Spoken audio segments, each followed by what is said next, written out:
नमस्कार स्टूडेंट्स, मैं पूर्ण घराटी स्वागत करता हूं आपका आपके अपने YouTube चैनल पे। तो स्टूडेंट्स, पिछला जो वीडियो था उसमें अपन ने एकाणु नाभिक स्नेही प्रतिस्थापन अभिक्रिया की स्टडी करी थी, SN1 रिएक्शन की। ठीक है, तो अब इस वीडियो में अपन करेंगे SN2 रिएक्शन की, द्वितीय अणुक नाभिक स्नेही प्रतिस्थापन अभिक्रिया की। ठीक है, तो देखिए, द्वितीय अणुक नाभिक स्नेही प्रतिस्थापन अभिक्रिया, द्वितीय अणु के नाभिक स्नेही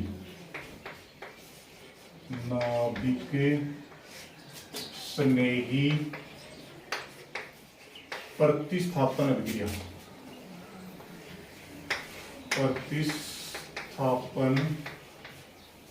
अभिक्रिया, ठीक है। द्वितीय अणु के नाभिक स्नेही प्रतिस्थापन अभिक्रिया, जिसको अपन इंग्लिश में बोलते हैं बाई मोलिक्यूलर न्यूक्लियोफिलिक सब्स्टिट्यूशन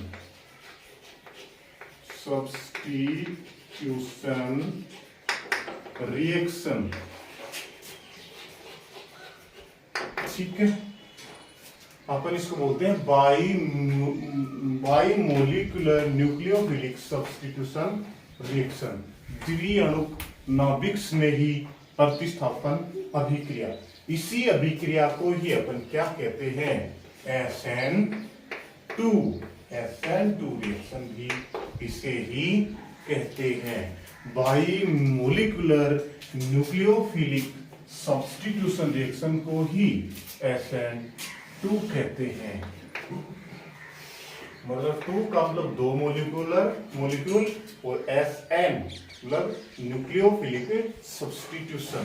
ठीक है, तो अब देखो इसकी डेफिनेशन क्या है। ऐसी नाभिक स्नेही प्रतिस्थापन अभिक्रिया जिसमें अभिक्रिया का वेग 2 क्रियाकारक अणु की सांद्रता पर निर्भर करता हो, वो द्वितीय अणुक नाभिक स्नेही प्रतिस्थापन अभिक्रिया कहलाती है।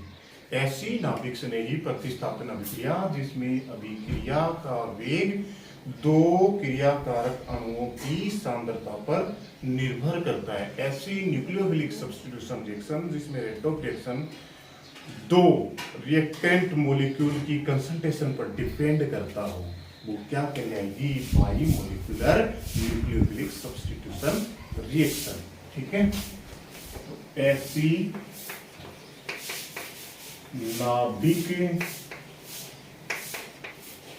स्नेही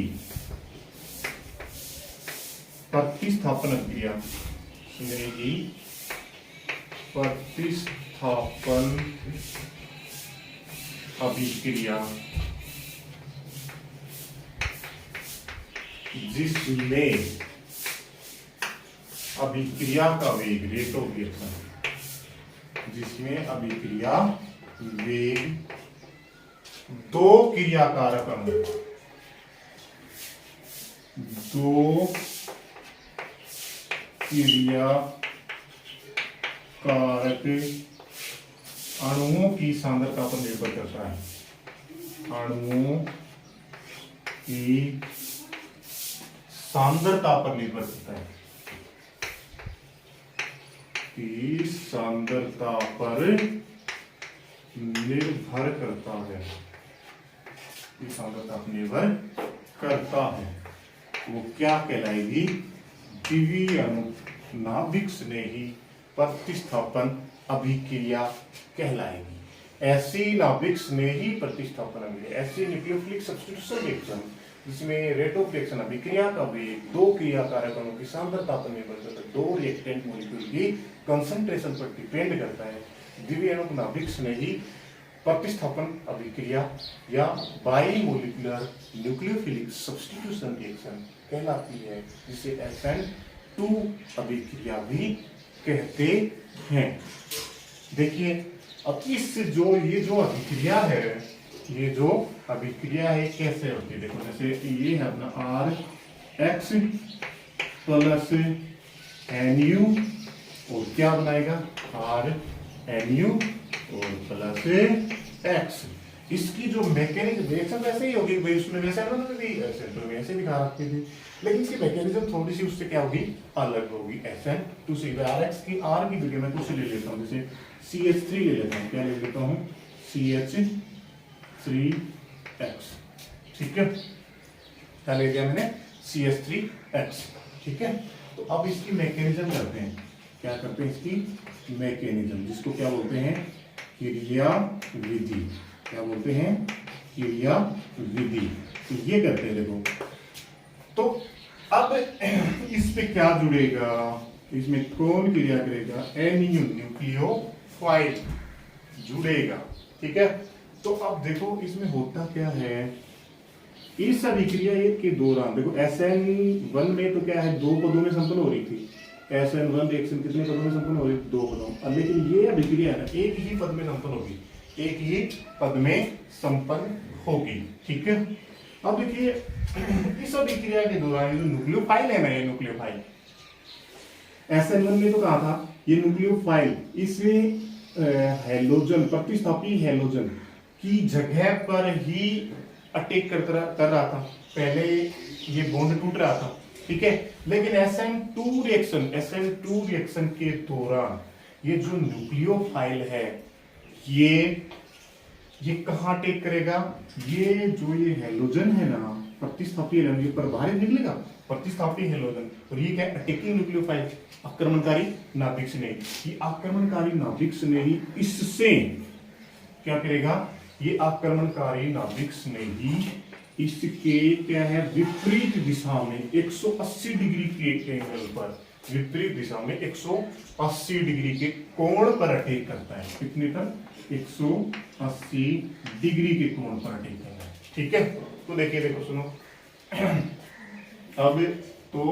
अब इस उसमें जो क्या था जो एक आणुक नाभिक से नहीं SN1 रिएक्शन में तो पहले CX बॉन्ड टूट रहा था, उसके बाद में CNU बॉन्ड बन रहा था, लेकिन इस अभिक्रिया के दौरान CX बॉन्ड टूटेगा उसी टाइम पे CNU बॉन्ड बनेगा, मतलब एक तो टूटेगा दूसरा बनता जाएगा, ठीक है। तो अब एक टूटेगा दूसरा बनता जाएगा, तो देखो ऐसी स्ट्रक्चर बनेगी, ये C है और यहाँ पे H और यहाँ पे H और ये X था अपना, ये बॉन्ड टूटेगा तो देखो इसको ऐसे टूटे की तरह लगाते थे, ठीक है। और ये H हो गया अपना, और इसके बाद में यहाँ पे विपरीत दिशा में 180 डिग्री के एंगल पे न्यूक्लियोफाइल जुड़ रहा है, देखो ये इसके बीच में कितने डिग्री का एंगल है 180 डिग्री का। तो प्रतिस्थापी हैलोजन के विपरीत दिशा में आक्रमणकारी नाभिक स्नेही जुड़ता है या अटैक करता है, आक्रमण करता है, ठीक है। और इसमें एक बॉन्ड तो टूट रहा है उसी के साथ दूसरा बॉन्ड बन रहा है, और इस अवस्था को ये है मध्यवर्ती अवस्था, ये क्या है मध्यवर्ती अवस्था, और जिसको क्या कहते हैं संक्रमण अवस्था, क्या बोलते हैं इसको संक्रमण अवस्था, क्या कहते हैं इसको संक्रमण अवस्था, इंटरमीडिएट स्टेज, ठीक है। इंटरमीडिएट स्टेज है ना, इसको वो ऐसे इंटरमीडिएट स्टेज है, और इसको संक्रमण अवस्था या ट्रांजिशन स्टेज बोलते हैं, क्या बोलते हैं इसको ट्रांजिशन स्टेज, ठीक है। ये क्या हुई ट्रांजिशन स्टेट। तो उसमें तो देखो SN1 रिएक्शन थी, उसमें तो नाभिक स्नेही प्रतिस्थापी हैलोजन की जगह पर अटैक कर रहा था, कब कर रहा था जब CX1 टूट जाता है तब।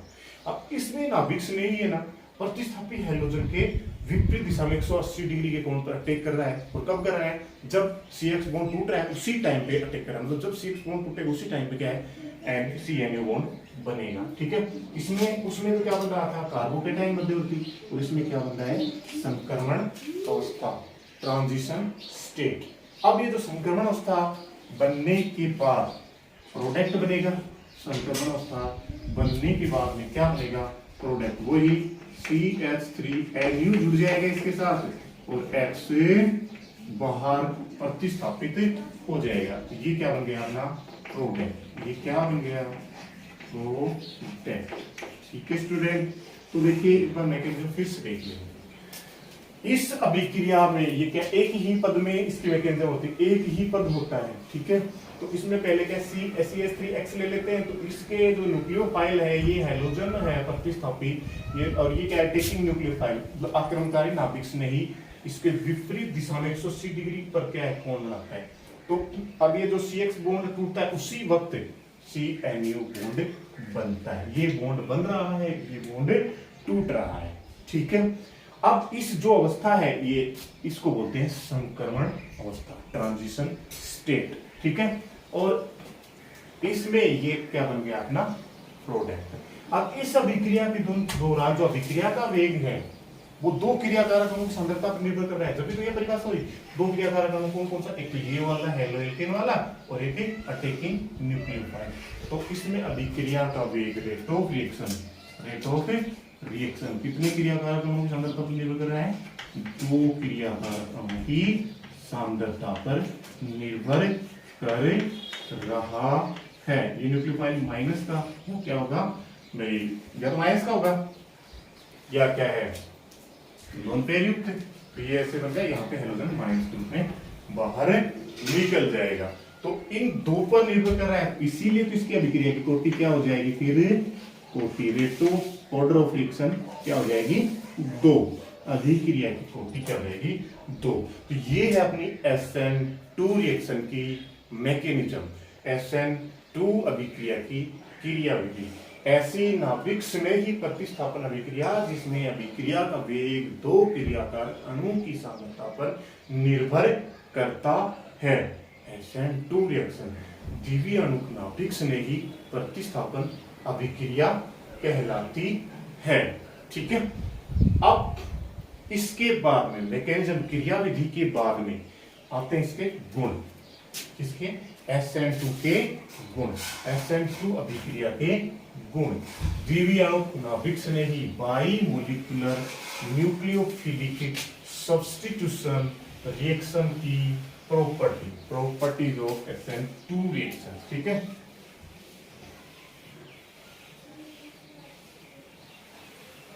तो देखिए SN2 अभिक्रिया के गुण क्या है।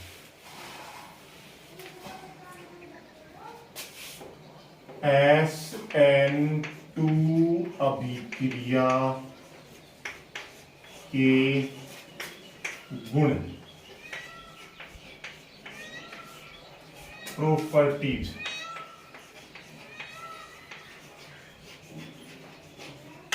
Okay, SN2 reaction, properties of SN2 reaction, properties of SN2 reaction, SN2 अभिक्रिया के गुण। तो देखिए SN2 अभिक्रिया के गुण, प्रॉपर्टीज ऑफ SN2 रिएक्शन। तो देखो पहला गुण, तो ये क्या है, अभिक्रिया का वेग दो क्रियाकारक अणुओं की सांद्रता पर निर्भर करती है। ये तो डेफिनेशन भी तो यही थी, ऐसे अभिक्रिया जिसमें अभिक्रिया का वेग दो क्रियाकारक अणुओं की सांद्रता पर निर्भर करता है। तो वही गुण हो जाएगा, क्या है, अभिक्रिया का वेग, अभिक्रिया वेग दो क्रियाकारक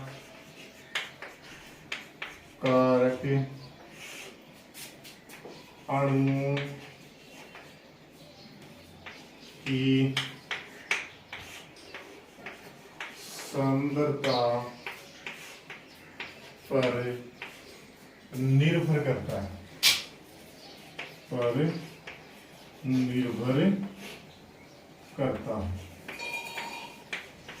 ठीक है, अभिक्रिया का वेग दो क्रियाकारक अणुओं की सांद्रता पर निर्भर करता है। ठीक है, दो क्रियाकारक अणुओं की सांद्रता पर निर्भर करता है, तो अभिक्रिया की कोटि कितनी होती है इसमें, इस अभिक्रिया में अभिक्रिया की कोटि, ऑर्डर ऑफ रिएक्शन, होती है 2, और जिसको अपन ने दिखाया था किसे R प्रोपोर्शनल टू RX और NU न्यूक्लियोफाइल। ठीक है, ठीक है। तो दो गुण तो क्या हो गए, तो अभिक्रिया के दो क्रियाकारकों की सांद्रता पर निर्भर करता है, फिर अभिक्रिया की कोटि क्या होगी, फिर 2। इसको इस तरीके से अपन प्रदर्शित करते हैं। ठीक है, इसके बाद में अगला गुण, ये एक पद में संपन्न होती है, एक पद में संपन्न, एक पद में संपन्न होती है। ठीक है, ये अभिक्रिया एक पद में संपन्न होती है, एक ही तो पद में संपन्न होती है। ठीक है, तीसरा गुण हो गया, ये अभिक्रिया एक पद में संपन्न होती है, और इसमें इसके अंदर जो इंटरमीडिएट है वो क्या है, संक्रमण अवस्था बनती है। मध्यवर्ती के रूप में क्या बनता है, संक्रमण अवस्था। SN1 में क्या बन रहा था, वो जो कार्बोकैटायन बन रहा था, तो इसमें क्या बनता है, संक्रमण अवस्था। मध्यवर्ती के रूप में संक्रमण अवस्था, ट्रांजिशन स्टेज, संक्रमण अवस्था का निर्माण होता है, का फॉर्मेशन होता है। ठीक है, का निर्माण होता है। तो इसमें मध्यवर्ती के रूप में किसका निर्माण होता है, संक्रमण अवस्था, ट्रांजिशन स्टेट का। तो देखिए, एक तो क्या है, दो क्रियाकारकों की सांद्रता पर निर्भर करती है, इसलिए अभिक्रिया की कोटि 2, इसको ऐसे RX और NU पर डिपेंड कर रही है। ये एक पद में ही संपन्न हो रही है, इसमें मध्यवर्ती के रूप में किसका निर्माण हो रहा है, संक्रमण अवस्था का निर्माण हो रहा है। ठीक है, अब देखो अगला गुण, 5 नंबर वाला गुण देखो, 5वां, इस अभिक्रिया में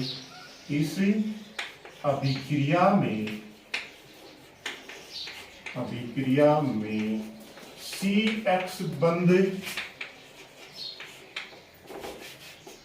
टूटने के दौरान ही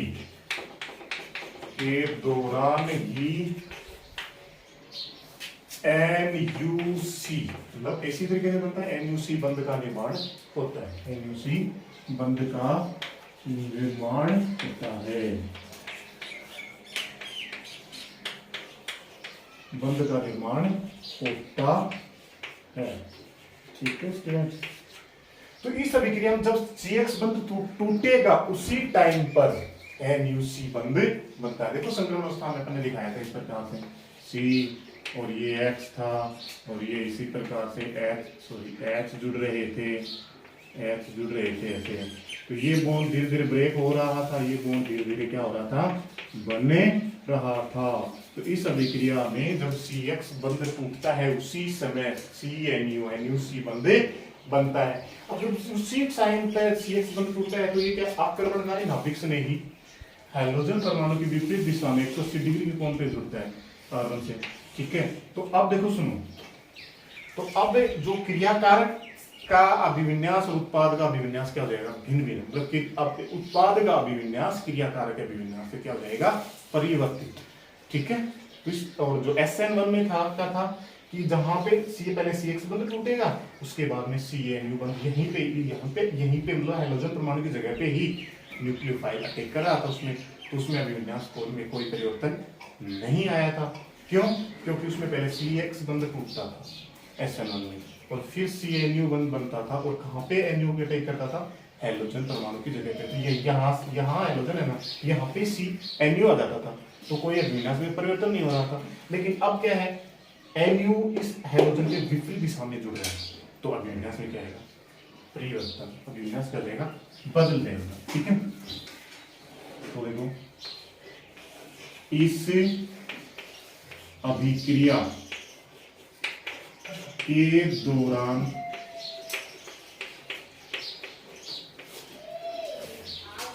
आक्रमणकारी, इस अभिक्रिया के दौरान आक्रमणकारी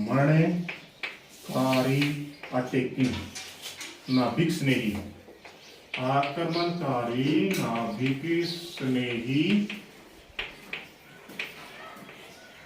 हैलोजन परमाणु, ठीक है, प्रतिस्थापी हैलोजन, तो हैलोजन परमाणु के विपरीत दिशा में, के विपरीत दिशा में 180 डिग्री के कोण पर, 180 डिग्री के कोण पर आक्रमण करता है,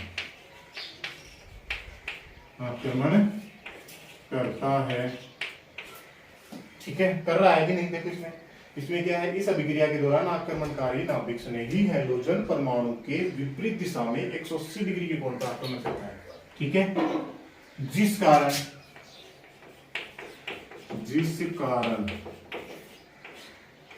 बने उत्पाद का अभिविन्यास, बने उत्पाद का अभिविन्यास, जिस कारण बने उत्पाद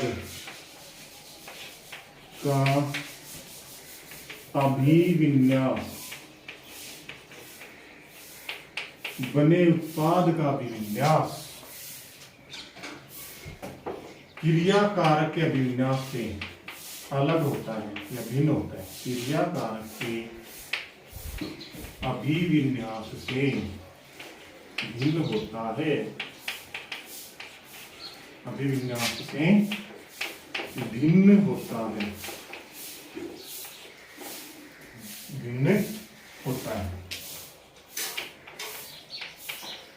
ठीक है। यही बात अपन SN1 में क्या लिखा था, इस अभिक्रिया उसमें क्या लिखा था कि SN1 अभिक्रिया के दौरान आक्रमणकारी नाभिक स्नेही हैलोजन परमाणु की जगह पर आक्रमण करता है, जिसके कारण क्रिया कारक का अभिविन्यास और उत्पाद का अभिविन्यास समान रहता है, जिसे क्या करा था, धारण कहते थे, टेंशन।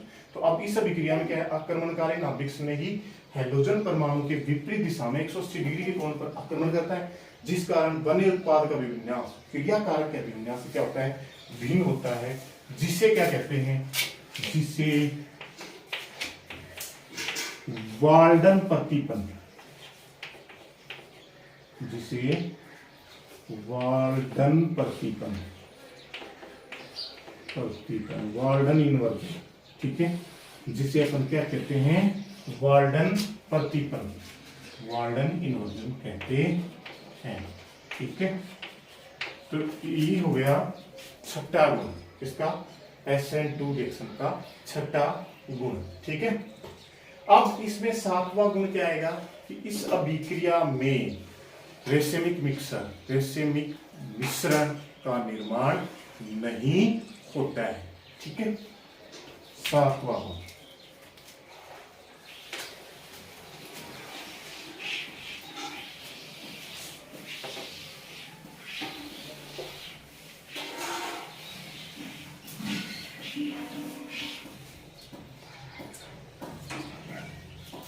सातवां गुण भाई, SN1 में रेसेमिक मिश्रण का निर्माण हो रहा था, लेकिन इसमें रेसेमिक मिश्रण का निर्माण नहीं होता, ठीक है। तो क्या लिखेंगे, इस अभिक्रिया के दौरान, इस अभिक्रिया के दौरान या इस अभिक्रिया में, इस अभिक्रिया में रेसेमिक मिश्रण का निर्माण नहीं होता, रेसेमिक मिश्रण का निर्माण नहीं होता है, इस अभिक्रिया में रेसेमिक मिश्रण का निर्माण नहीं होता है। तो इस अभिक्रिया में रेसेमिक मिश्रण का निर्माण नहीं होता है, जबकि SN1 में रेसेमिक मिश्रण का निर्माण होता है। अब इसके बाद में SN2 के प्रति RX की क्रियाशीलता का क्रम, हेलो एल्केन की क्रियाशीलता का क्रम, लास्ट में उसमें कराया था SN1 की क्रियाशीलता, SN1 में RX की क्रियाशीलता क्रम, अब इसमें भी करा सकते हैं। SN2 अभिक्रिया के प्रति और एक्स की क्रियाशीलता का क्रम, क्रियाशीलता का क्रम, ठीक है। अब देखो SN1 रिएक्शन में जो क्रियाशीलता का क्रम लिखा था उसमें सबसे ज्यादा क्रियाशील कौन सा था? 3 डिग्री हेलो एल्केन, और सबसे कम 1 डिग्री या 0 डिग्री वाला उसके बाद में, ठीक है। अब इसमें जस्ट उल्टा हो जाएगा, इसमें सबसे कम तो क्या है 0 डिग्री वाला, सॉरी सबसे ज्यादा तो क्या होगा 0 डिग्री वाला होगा क्रियाशील, और सबसे कम कौन सा होगा? सबसे कम होगा 3 डिग्री। क्यों होगा वो भी बताता हूँ, पहले मैं क्रियाशीलता का क्रम लिख लेना है। CH3X, चलो 3 डिग्री ले लेते हैं पहले, CX ये था 3 डिग्री, ठीक है। ये सबसे कम क्रियाशील होगा, और इसके इससे ज्यादा क्रियाशील ये होगा अपना 2 डिग्री, ये होगा 2 डिग्री, और ये हो गया 3 डिग्री, और इससे ज्यादा क्रियाशील 1 डिग्री होगा, CH3 CF2X, ठीक है, ये 1 डिग्री होगा, और सबसे ज्यादा क्या होगा CH3X, इसको 0 डिग्री बोलते हैं, ठीक है। तो इस अभिक्रिया के दौरान सबसे कम क्रियाशील तो क्या होगा? ये सबसे कम,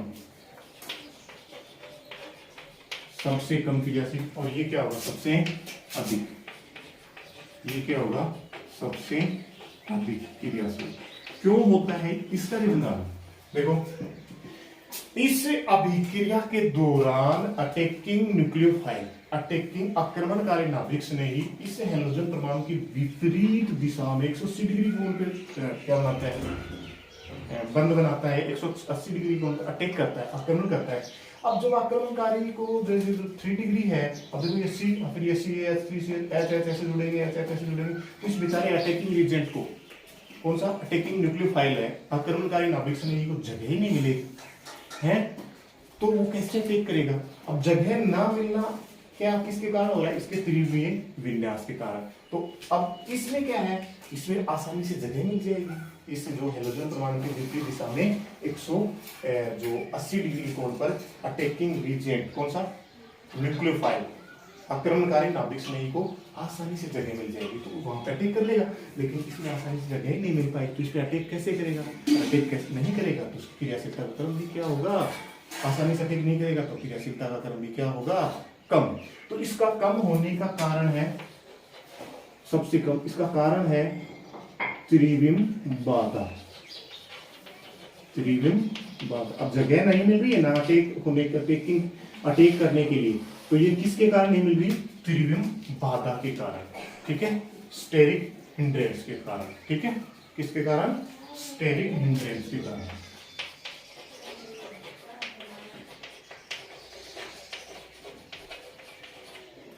स्टेरिक हिंड्रेंस के कारण। तो SN2 अभिक्रिया के प्रति सबसे कम क्रियाशील हेलो एल्केन होता है 3 डिग्री। क्यों? क्योंकि 3 डिग्री हेलो एल्केन में त्रिविम बाधा सबसे अधिक होती है, जिसके कारण आक्रमणकारी नाभिक स्नेह ही आसानी से आक्रमण नहीं कर पाता। क्यों? क्योंकि आक्रमणकारी नाभिक स्नेह तो हेलोजन के 180 डिग्री को विपरीत दिशा में अटैक करता है, और विपरीत दिशा में बेचारे के पास क्या है? जगह, बेचारे को जगह ही नहीं मिलेगी। तो ये त्रिविम बाधा किसके कारण? त्रिविम बाधा के कारण जगह नहीं मिल पा रही, तो ये सबसे कम क्रियाशील होगा, और सबसे अधिक क्रियाशील ये होगा। ये हो गई अपनी SN2 रिएक्शन के क्या है गुण। SN2 रिएक्शन अपनी कंप्लीट हो गई। अब इसके बाद में कुछ छोटे छोटे एक दो एग्जांपल वैसे दे तो नहीं रखा डायरेक्टली, तो लेकिन दो रिएक्शन तो अपने को करानी पड़ेगी, क्योंकि थोड़ा सा दे रखा उसका।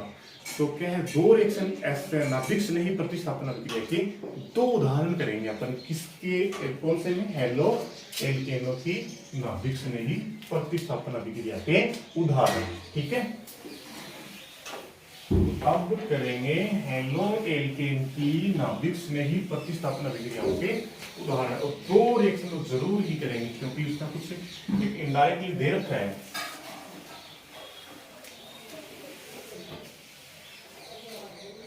बुक में नाभिक स्नेही प्रतिस्थापन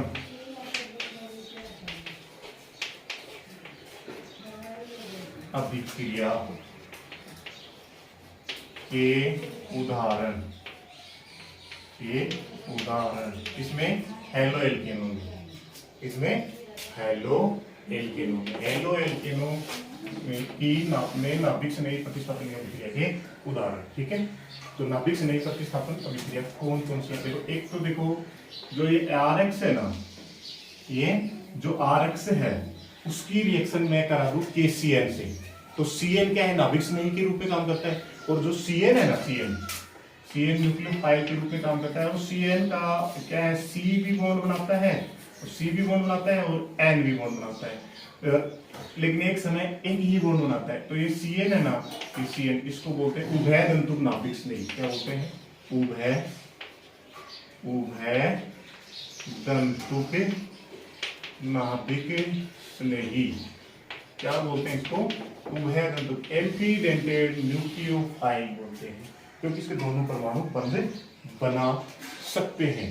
ठीक है, तो देखिए पहले क्या है, KCN से अभिक्रिया, किससे? KCN से अभिक्रिया, किसकी? RX की। अब देखो स्टूडेंट्स, जो ये KCN है ना, ये कैसी प्रकृति का होता है? आयनिक प्रकृति। कैसी प्रकृति का होता है? आयनिक प्रकृति का, आयनिक नेचर का होता है। अब आयनिक प्रकृति का होता है तो इसको ये विलयन में ना K प्लस और CN माइनस आयन देता है। अब K प्लस और CN माइनस आयन देने के कारण इसका C परमाणु क्या है, मतलब बंध बनाएगा। ठीक है, नाभिक स्नेही के रूप में कार्य करेगा, तो इसमें क्या RCN बन जाएगा। देखो, तो KCN से अभिक्रिया करने पर ये क्या बनाते हैं, साइनाइड बनाते हैं। ठीक है, एल्किल साइनाइड। ठीक है, क्या बनाते हैं? Alkyl cyanide. ठीक है, एल्किल साइनाइड। देखो ये है अपना RX, ठीक है, और ये है अपना KCN। अब जो KCN है ना, ये जो KCN है तो इसके आयनिक प्रकृति का होता है, तो यहाँ पे इस पे C माइनस, इस पे प्लस आ जाएगा। ठीक है, ऐसे इसमें भी क्या होगा, यहाँ पे माइनस आ जाएगा, यहाँ पे प्लस आ जाएगा, तो ये दोनों क्या बना लेगा, KX बना लेगा, और क्या बन जाएगा फिर RCN। क्या बन जाएगा? RCN plus KX। ये क्या बन गया अपना? Alkyl cyanide. क्या बन गया? Alkyl cyanide. ठीक है, इसी के साथ ये नाभिक स्नेही प्रतिस्थापन KCN से अभिक्रिया कराते हैं तो एल्किल साइनाइड बनता है, लेकिन यही अभिक्रिया AgCN से कराते हैं। किससे कराते हैं? AgCN से अभिक्रिया। तो देखो स्टूडेंट्स, थोड़ा सा ध्यान से देखना, यही देखा आपने कि जब हेलो एल्केन की KCN से अभिक्रिया करते हैं तो एल्किल साइनाइड बनता है, लेकिन जब हेलो एल्केन की AgCN से अभिक्रिया कराते हैं तो एल्किल आइसोसाइनाइड बनता है। क्यों? ऐसा क्वेश्चन है।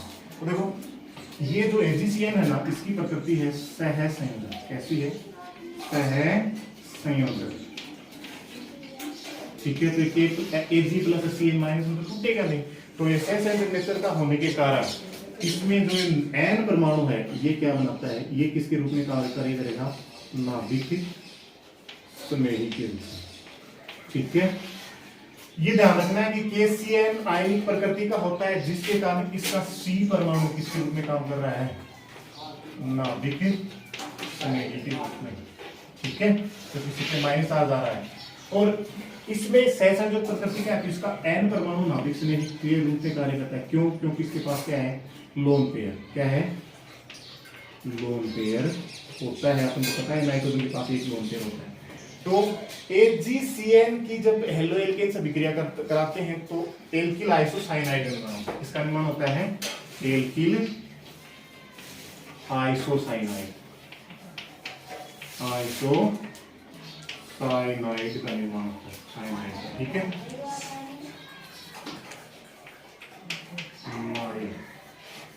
का निर्माण, ठीक है। इसमें एल्किल आइसोसाइनाइड का निर्माण होता है। इसमें किसका निर्माण होता है? एल्किल साइनाइड का निर्माण होता है। इसमें एल्किल साइनाइड का निर्माण क्यों? क्योंकि KCN आयनिक प्रकृति का होता है, जिसके कारण इसका C परमाणु नाभिक स्नेही की तरह व्यवहार करेगा, और AgCN का सहसंयोजक प्रकृति का, जिसके कारण इसका N परमाणु नाभिक स्नेही के रूप में कार्य करेगा। क्यों? क्योंकि नाइट्रोजन के पास क्या है? Lone pair. तो अब इसकी रिएक्शन करा देते हैं। ARX प्लस AgCN, ठीक है, ये है। तो AgX तो बन जाएगा, और यहां से ये बॉन्ड बनाएगा, इससे ये नाइट्रोजन बॉन्ड बनाएगा, ठीक है। और क्या बनेगा? RNC प्लस AgX, ठीक है। तो अब इस रिएक्शन के दौरान ये आइसोसाइनाइड बनता है। क्या बनता है? आइसोसाइनाइड। यही क्वेश्चन बनता है कि जब हेलो एल्केन की KCN से विक्रिया करते हैं तो एल्किल साइनाइड का निर्माण होता है, जबकि हेलो एल्केन की AgCN से विक्रिया कराते हैं तो एल्किल आइसोसाइनाइड का निर्माण होता है। क्यों?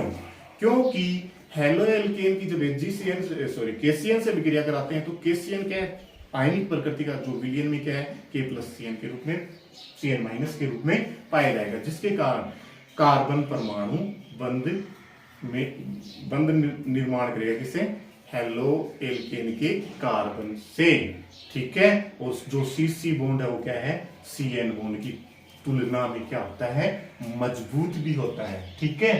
अब इसमें तो वो बना लिया, लेकिन जब AgCN से विक्रिया कराते हैं हेलो एल्केन की, तो उसमें AgCN की प्रकृति होती है सहसंयोजक, जिसके कारण C तो बॉन्ड नहीं बना पाएगा। लेकिन नाइट्रोजन के पास क्या है? लोन पेयर है, तो अपने लोन पेयर का इस्तेमाल करके बॉन्ड बनाएगा। लोन पेयर के रूप में क्या है? नाभिक स्नेही के रूप में काम करेगा कौन? नाइट्रोजन परमाणु। इस प्रकार से ये रिएक्शन है किसकी? हेलो एल्केन की नाभिक स्नेही प्रतिस्थापन विक्रियाओं के उदाहरण, example of nucleophilic substitution of halo alkane के दो रिएक्शन थोड़ा सा ध्यान रखना है। अब इसके बाद में अगले वीडियो में जो अगली प्रकार की अभिक्रिया है किसकी? हेलो एल्केन की, जैसे कि अपनी विलोपन है और जो अपचयन है, ठीक है, और धातु से विक्रिया है, वो करेंगे अगले वीडियो में। Thank you.